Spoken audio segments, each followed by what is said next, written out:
The six pillars of Dark Goddess Academia is structured as foundational doctrines rather than aspirational traits. The idea behind these six pillars is similar to the Ten Commandments of sorts, except for Dark Goddess Academia. And they serve as guides, if you will, to creating the foundation of how you exist in the world.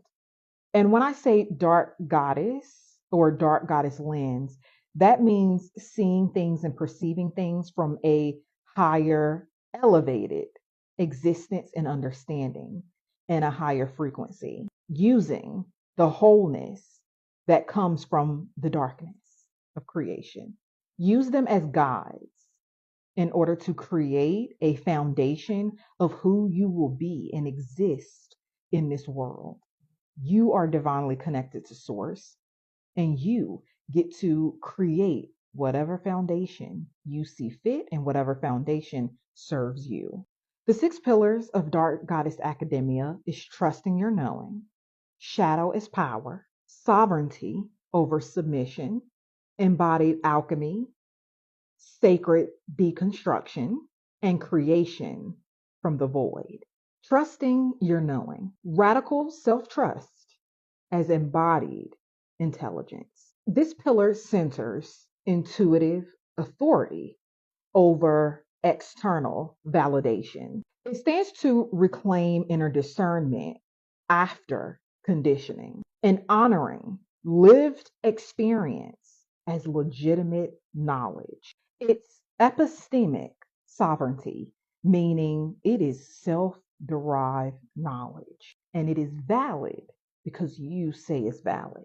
Now, this is not to be mistaken with believing anything, saying anything. No, it's the understanding that we have been so deeply ingrained and conditioned into other beliefs that are false that we don't know how to stand on our own. That's learned behavior. And it was intentionally designed to strip you away from the very discernment and intuition that will lead you and guide you in the right direction. Now, I have to give a disclaimer. This is not for everyone. Trusting in your knowing is not believing anything and everything that pops in your head. This is sovereignty. This is shadow work. This is goddess frequency thinking. And so understanding that means you have systems in place to filter out things that may or may not be accurate, while also standing in your choices and standing in your power to discern and intuitively decide based on your knowing. Now, this is pillar number one, because this is one of the most pivotal pillars you will need when you journey into the depths of yourself and into the sacredness of sovereignty. It's no secret that most things we once believed to be true, we later found out were outright lies. Most of the things that we know have been filtered through a patriarchal lens. And whether it's literature, just like information on the internet, it's been tainted. Truths have been hidden. Mysteries have been designed in order to make us too uncomfortable to step into that. And that is why you must build an intimate relationship with yourself through shadow work in order to trust your discernment and trust your intuition, knowing that it really doesn't matter if you're right or wrong, if you truly use all of the tools at your disposal to decide. Trusting in your knowing means that you use guides, you read literature, but understanding that most of these things have been through a lens that had a specific purpose. And majority of that purpose was for you to not understand who you are, not ascertain that power, and certainly not have the audacity to use it. You don't need confirmation. You don't need closure. Those things are myths and oftentimes things we use to manipulate ourselves because we simply don't trust what we know. We don't trust that gut feeling that we have. We don't trust that inner knowing, that voice in our head that for me and most other people is really your higher self. So we get into alignment through self mastery and through shadow work, and we work toward sovereignty. You cannot do that if you do not trust yourself. You don't need to be validated by Harvard University, by Yale and Brown, and all of these different academic scholarly schools. You don't need to be, you are the study. You are directly connected to source. You are directly connected to the source that hold every single thing, piece of knowledge that exists. Now, that's not to say go run and be crazy.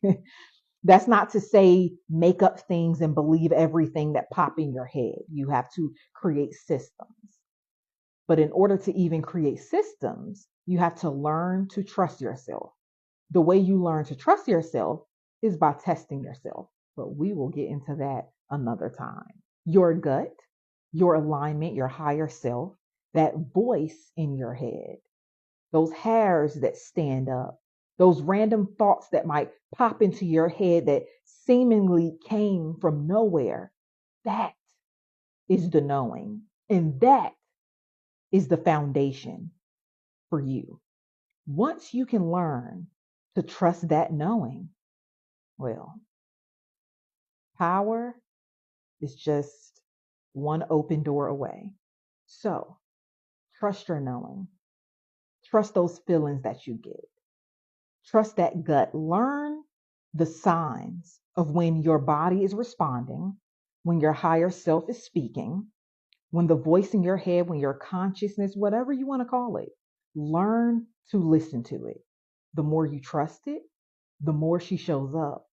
The more she shows up, the lighter, the louder, and the clearer the messages get. And then it'll be like a walk in the park, a Tuesday afternoon. Trust your knowing. Shadow is power. Darkness is not something to heal or fix. It's something to use as creative fuel. This pillar reframes shadow, anger, grief, desire, and other things known to be taboo as sources of clarity, magnetism, and personal alchemy, but only when it's consciously integrated rather than suppressed. Everything that exists inside of us exists and serve a purpose. When you ignore those things, not only do you not use it for the purpose, but you stuff it down into the box. And what happens when you lock something away for too long? The once soft whisper turns into a loud roar, and that loud roar turns into something you don't want to see. So we use the shadow in order to alchemize our lives, in order to transform and transmute our very existence. Nothing good comes out of suppressing and repressing certain things. The roar only gets louder and louder. Some of the very things that we have been conditioned to hide behind lock and key are the keys to stepping into our own power, which makes sense that it would be used against us. When you acknowledge it, when you bring it from the subconscious into your conscious, not only are you able to come to terms with it, but you are able to alchemize it. Use that energy to transform and transmute. The anger that you feel, the grief that you feel, you can use that as a foundation to create, to transform yourself, to renew your mind, to create an entirely different life.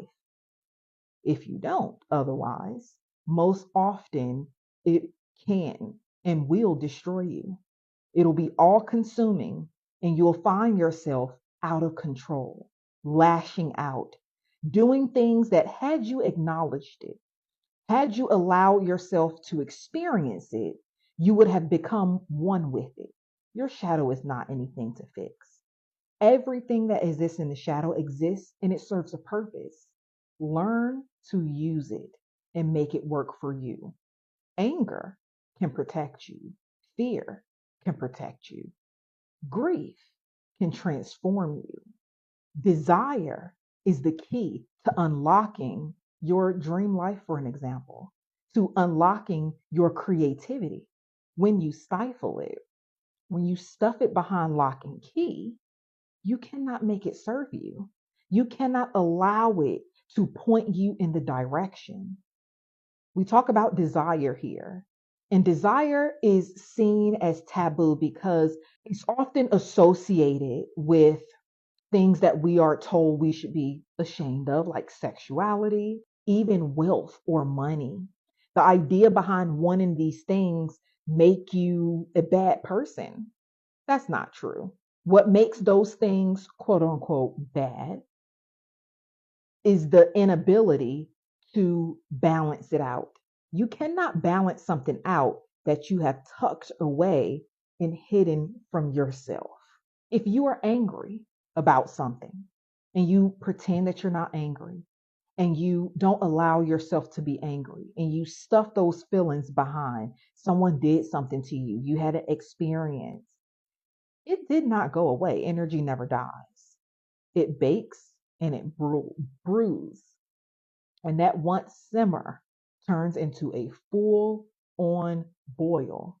And it often gets to a place where you can no longer control it. It becomes explosive. So instead, use whatever that experience is to fuel something greater. Even if that is simply using an experience that angered you to change you for the better. Maybe it's you standing up for yourself, and that makes you feel power. That activates something else in you that fuels a path of creativity. The knowing that you are able to protect yourself, to stand up for yourself, something that is often shamed in this society, in a throw rocks and hide your hands kind of society. Grief. Many of us know this all too well. Grief is one of those things that can be all consuming. So ideally, you sit in it. You use grief as a way to fuel transformative gifts in yourself. I myself have experienced grief to the highest capacity. I allow myself to sit in it. I allowed myself to do what's necessary. I did not allow myself to consume it. I used the connection I had with those that I grieved in order to fuel creativity, to fuel change in myself, to change the very perceptions that I have in the world. We grieve many things. It's not just about death. We grieve friendships. We grieve careers. We grieve a life that we once thought we wanted and no longer. And in that transition period, it can be rough. So you use that as a way to create a new life. You use that grief, that life that you thought you once wanted, and you use that as fuel to create a new life. Well, I can't have this thing, but I can have this. So whatever it is, use your shadow as power. Use the things that you pull out of yourself and out of your shadow as fuel to create whatever it is that you desire. When you can alchemize it, that is better than control. That is better than fixing, because the idea of fixing means something is wrong with it. And no, there's nothing wrong with it. It only becomes so-called wrong when you don't know how to wield it. Shadow as power. Sovereignty over submission. No hierarchy over the self. Spiritual, relational, or institutional. This pillar dismantles patriarchal, religious, and romanticized power structures that train women to outsource their authority, obedience, and worth. In your world, there is no one more powerful and more important than you. You are the Alpha and Omega. You have the first say, you have the last say. You do not outsource your authority, your power, your autonomy for others. Now, that's not to say you do and say anything. There will always be consequences, whether good or bad, for your actions and for your choices. But when you take authority over your life, when you self master and you operate in sovereignty, you assume responsibility and accountability for yourself and your actions. That requires dismantling all systems that exist and then recreating systems that serve you, ideally without harming others. Unless, of course, they intend to harm you first. Women have been taught to outsource our power and our authority. And a part of the benefits package of outsourcing those things is that we get to put blame on others. There is always a finger to point at someone else. When you choose submission, you choose whatever comes with that submission, whether you knew you agreed to it or not. When you operate through sovereignty, you are accountable. You have systems in place in order to make choices or get out of choices that may no longer serve you. The romanticized power structure exists in order to cloud the judgment of women and make them believe that the accountability that they will have to assume for themselves if they do take power and authority over themselves is not worth it. So they romanticized it.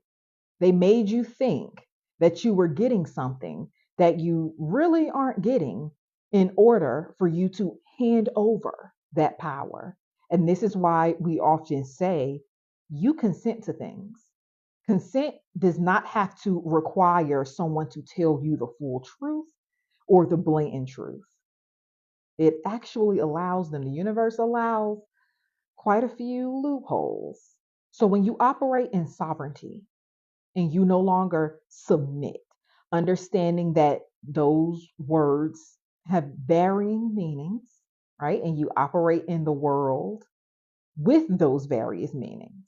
You got to go to work. You might have to submit to your boss. You might have to bite your tongue, right? Such is life. But you know when and how to navigate it.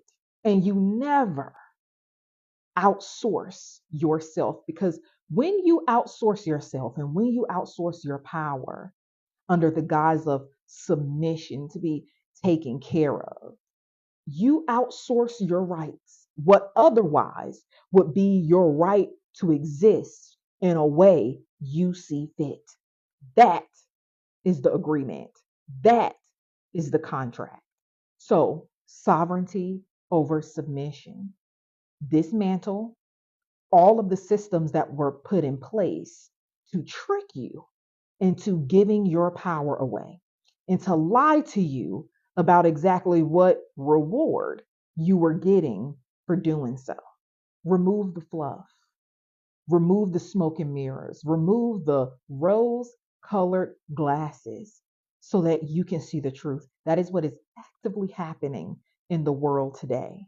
In a world that we have been conditioned into outsourcing our authority over to men and other systems of oppression, women often don't see the benefit in ascertaining their power and self-mastering and in operating in sovereignty. And they pay a price, do they not?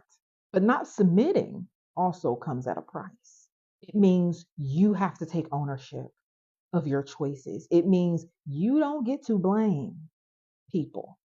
And instead of blaming people for the way your life panned out, for the experiences that you have with them, you get to swap that out with restitution, however you see fit, fully understanding that consequences, the law of cause and effect, and the law of consequences always exist in the universe. Choose wisely. So, this is also a very important pillar at Dark Goddess Academia, because in order to operate from an elevated frequency, from an elevated intellectual capability and perception, you have to self master. You have to be sovereign, and you have to be comfortable with assuming responsibility and autonomy and authority over yourself. And you have to handle your business. Sovereignty over submission. Embodied alchemy. The body is the initiatory temple. This pillar grounds transformation through somatic practices, movement, breath, nervous system regulation, sexuality, and Kundalini alignment, rather than bypassing through abstraction. Now, this is where a lot of the real work in integration comes in. You have to have methods and modalities to ground yourself as you transform. Transformation, we all experience it. But when you experience transformation of certain heights, you have to learn to stay grounded because oftentimes other people around you are not doing it. You don't want to bypass through abstraction, meaning not actually making the things that you learn come to fruition. It means actually applying them, not leaving them as ideas or concepts without full embodiment. That means take your time. That means breath work. That means stopping and taking breaks. As a yoga instructor, yoga has been a pivotal part in the embodiment of the growth that I experienced and will continue to experience because it aligns me with my actual physical body. It helps me read my body and know when it's time to take a break, when it's time to stop. And as you give yourself those breaks, it allows those gaps, so to speak, to actually absorb and it allow you to embody the things that you learn. Use those things and integrate them into your life. And the more you do it, the more you will know how to do it and the easier it will be to do it. We don't take ideas and concepts and air quotes and make them sound good. For an example, the divine dark feminine, the divine feminine, right? The catchphrases that a lot of people use and bastardize, but do not actually operate in the world with them. They use them, manipulate them, and distort them to get what it is that they want. That is not sovereignty. That is not embodiment. That is bypassing, not using the true definition or using the true power and authority of the things that you are claiming to know about and use to its full capacity. You're talking about it. You're not being it. Many people cosplay it. They pretend, they want to dress up like it. They want to sound like it. They want to use all of the quotes, but they don't want to actually do the work that it takes to embody it, to exist in it, to live it. A good example of that, let's take sexuality, for example. People will use the divine feminine, they will use women and our ability to be many things, in this case, sexual beings, in order to simply do whatever they want without taking safety precautions, without taking ownership, without being responsible for the choices that they make, not only for themselves, but other people around them. And as a woman, as people that have children, whether you identify as a woman or not, when you decide to have a child, for an example, you are making a decision for a minimum of three people: you, that child, and the other person that helped you make that baby. For most women, that man. So it's not enough to be sexually free and use your sexuality irresponsibly.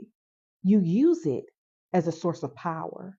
You use it to manifest. You do not abuse it. You govern yourself when you do it. Movement, that's often fitness, working out, keeping your body in shape. Breath work. Breath is prana, is the thing that keeps us here and that keeps us alive. And breath work works in so many ways. You can control your body, you can control your mind simply with your breath. You can breathe. Now I'm getting into my yogi bag. You feel a pain.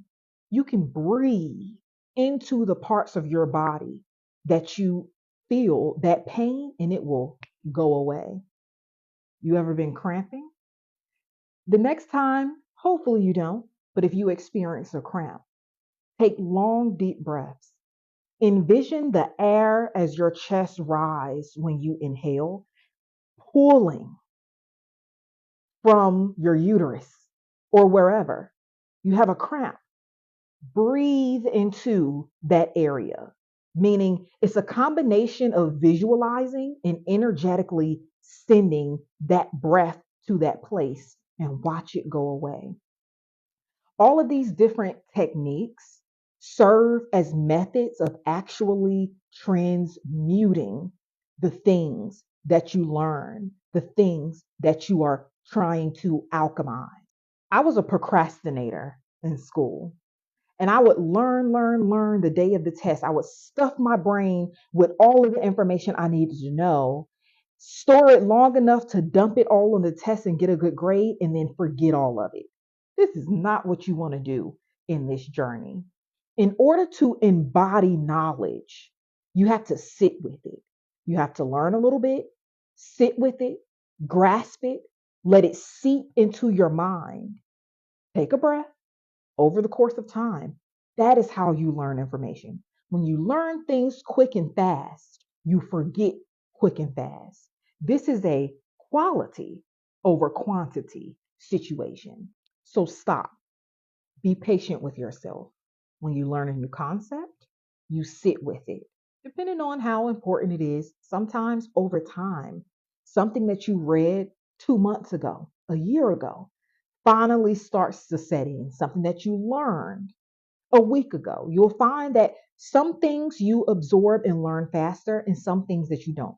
Either way, when you learn to slow down and you learn to sit with things, it makes it all the more real. You embody it in the realm of who you are. You actually store the knowledge. You don't temporarily know it, dump it, never to be heard of again. Embody alchemy, because that is how you actually transmute and change. Sacred deconstruction, truth through discernment, not devotion. This pillar teaches critical examination of myths, goddesses, spiritual systems, and cultural narratives, using archetypes as mirrors and tools, never objects to worship. Now, this is an important pillar. And this is one of the things that distinguishes Dark Goddess Academia from most others. I do not have a worship gene. So I do want to give a disclaimer with this pillar, because not only is it one of the most important pillars that exist at Dark Goddess Academia, but this is a moment where you will have to learn and adjust for yourself. You do that anyway. But the foundation of Dark Goddess Academia is not to use any goddess as worship. We don't venerate here. Now, the disclaimer here is that there is nothing wrong with goddess veneration. There is nothing wrong with whatever anyone does. But I do want to be clear about this pillar because this is one of the things that set Dark Goddess Academia apart from other platforms and other teachers. I believe in using myths, entities, goddesses as mirrors to see into yourself, as inspiration to create the foundation that you are, not particularly to venerate and give offerings. If you operate from a goddess frequency, you venerate yourself as the divine goddess. Now, this is no disrespect to people who venerate goddesses. I love that for you. But for me, it has never worked. And I won't integrate things into my platform that I don't stand behind and that I can't stand behind. It has always felt unnatural. Have I tried to do it? Of course. I was also raised religious. That was how I learned that I don't really have a worship gene. I worship myself. Many people will say something different, and that is perfectly okay. We do not argue here. If you experience interactions with goddesses, if you experience interactions with entities higher than you, I love that for you. I have not. And I can't stand behind anything I have not experienced and that I feel fake when attempting to do it. It does not feel authentic to me, for me. What does feel authentic is using the goddesses and the representation that I use, like serpentine energy, Kundalini, Lilith, Persephone. I use these goddesses to learn more about the abilities that I can have and use that as a foundation of who I am and what I want to create. That's it. I am not the daughter of anyone, at least not that I know of, and they haven't made themselves clear to me. I could change my mind, but unless that happens, the only thing I am 100% sure of is me. That's it. That's all I trust. And for me, this is an important pillar because I can't swap out one deity for another. I respect deities, I respect gods and goddesses for who they are.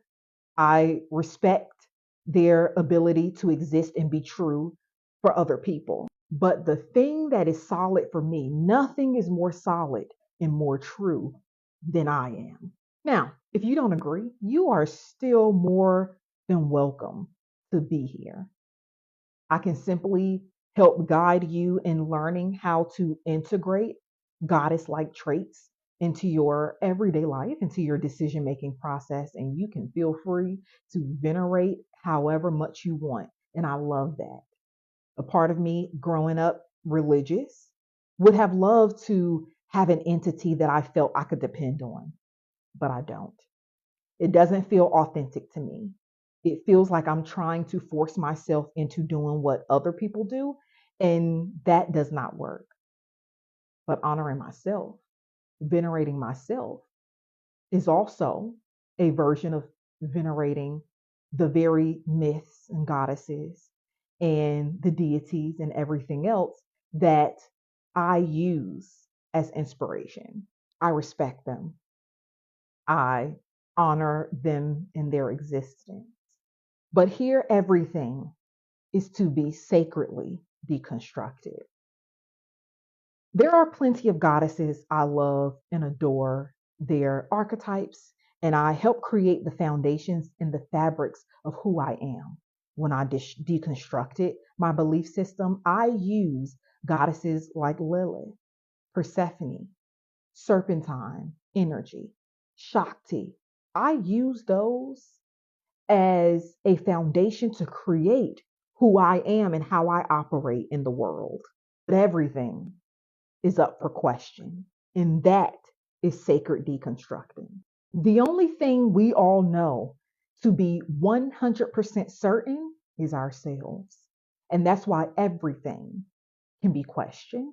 Everything can be and often should be deconstructed. Everything we know has been taught to us through a patriarchal lens. We deconstruct that. And then we reconstruct it using the myths, the goddesses, our alignment, our sovereignty. We use all of those things to create a new foundation that is not through a patriarchal lens. Many of the stories that we hear are still patriarchal. It still paints the goddesses as entities less powerful than men because we live in a patriarchal society. So you always have to question everything all the time. So for me, the math to that was I am the most solid. I am the most constant that I will ever know. Anything else is can or cannot, may or may not be real. I refuse to say Jesus is not real, but Lilith is. I believe everything is real. It may have been distorted, it may have been a part of a telephone game, but they're real. But the only thing I know that I know that I know is me. And I would rather use my energy to pour into me because I know who I am. And I know that I am real. Sacred deconstruction. Be comfortable questioning anything and everything. That also includes yourself. But anyone or any entity or anything that does not allow you to question it is not for you. Sacred deconstruction. Creation from the void. Power expressed through conscious creation. This pillar emphasizes building ideas, art, wealth, systems, lineage through the fertile darkness.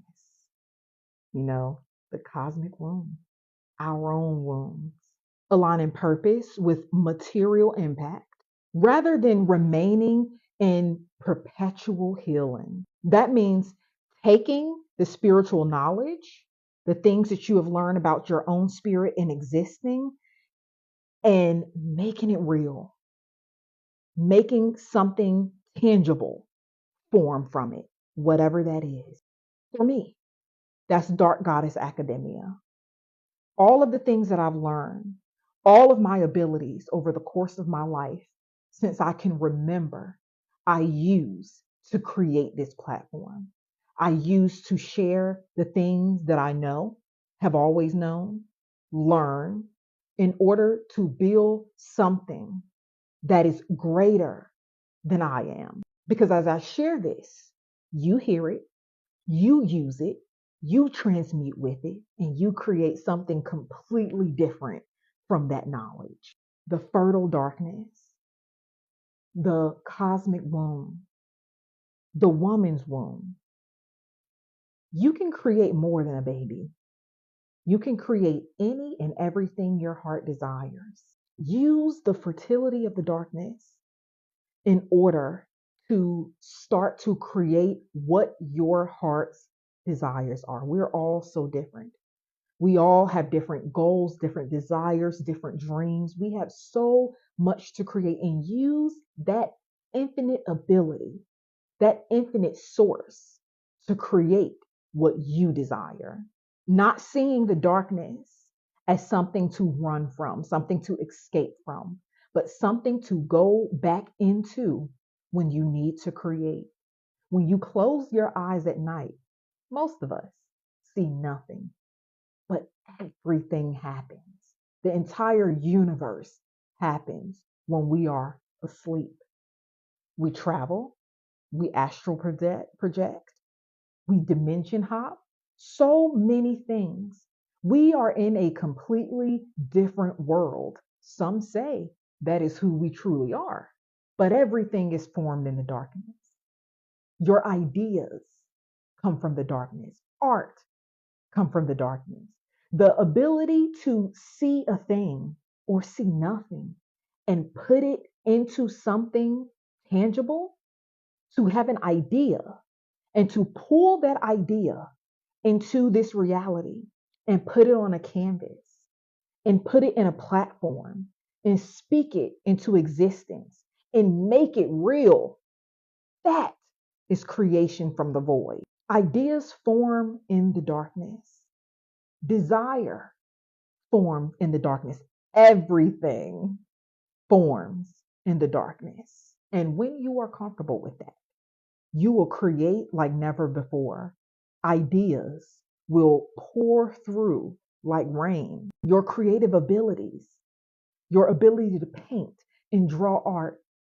Now, I'm not a drawer myself, although I love art and always have, love painting and always have. But when I look at paintings and I look at artists and they create something and they take something from nothing and they put it on canvas or they put it on print or they draw it or whatever modality they use. Poetry, photography, the ability for a photographer to see something and see its beauty and capture it, that happens in the darkness of their mind, in the darkness of their womb. And that is beautiful. And you can create from it too. And it's like no other. We all have different capabilities. I'm not an artist. I dabble in art, but the ability for people to go inside the nothingness of themselves, the darkness, the nothingness, and the everything, and pull that out is the very creation. So create. That is what we are here to do. And this is an important pillar because it is the thing that will make this life worth living, even if it's something just for you. The idea of putting on makeup and starting from nothing or starting from something that you saw and being able to recreate that, creation makes us us. So make room to create.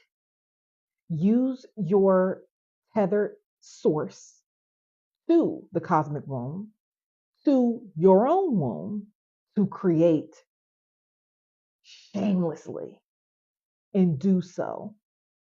Creation from the void.